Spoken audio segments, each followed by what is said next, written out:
রমজানের রোজাও ঠিকভাবে রাখতো। ইয়া রাসূলুল্লাহ, আবার আলকামা ঠিকভাবে দান করত। ইয়া রাসূলুল্লাহ, যে সমস্ত মেয়ের বিবাহ হইতো না বিবাহের ব্যবস্থা কইরা দিত। ইয়া রাসূলুল্লাহ, আমার আলকামা খুব ভালো একজন মানুষ। আল্লাহর নবী বলে, ও আলকামার মা, তোমার আলকামা তোমার সাথে কেমন ব্যবহার করতো, তুমি মারে কেমন ভালোবাসতো, তুমি মার সাথে কেমন আচরণ করতো। আলকামার মা বলে, ইয়া রাসূলুল্লাহ, এই জায়গাটা একটু সমস্যা ছিল। আলকামা আমি মায়ের অনেক কষ্ট দিয়েছে হুজুর।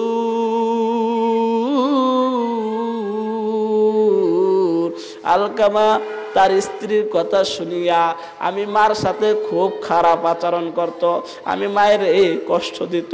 আল্লাহ রসুল বলে, ও আলকামার মা, আলকামা তো তোমারই সন্তান। ও আলকামার মা, আলকামা তো তোমার নিজেরই সন্তান। তুমি মায়ের কষ্ট দিছে বিদায় কালেমা নসিব হইতেছে না। আর কালেমা নসিব যদি না হয়, ওই কবরে অনেক কষ্ট পাবে। কবরে আলকামারে জ্বালাবে পোড়াবে।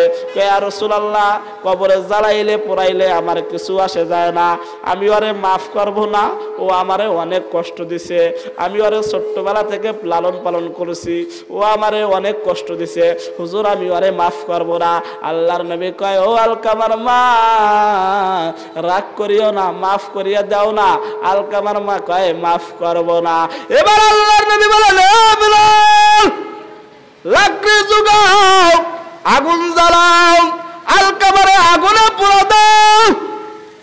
সাহাবীরা একটা দৌড় মারলেন, আলকামার মার কলিজা আগুন লাগা গেছে। সন্তান যেমনই হোক, মা এটা সহ্য করতে পারে না। আল্লাহর নবীর পা দুটা জড়াই ধরে বলে, ইয়া রাসূলুল্লাহ, হুজুর আমি আবার আলকামারে মাফ করিয়া দিলাম। ও যতই অন্যায় করুক না কেন, আমি মা তো ওরে মাফ না কইরা পারবো না। হুজুর আমি ওরে মাফ কইরা দিলাম।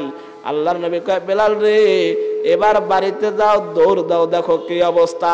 বেলাল একটা দৌড় দিলেন, বাড়ি গিয়া দেখলেন আলকামা অটোমেটিক কালেমা পড়তেছে, লা ইলাহা ইল্লাল্লাহ।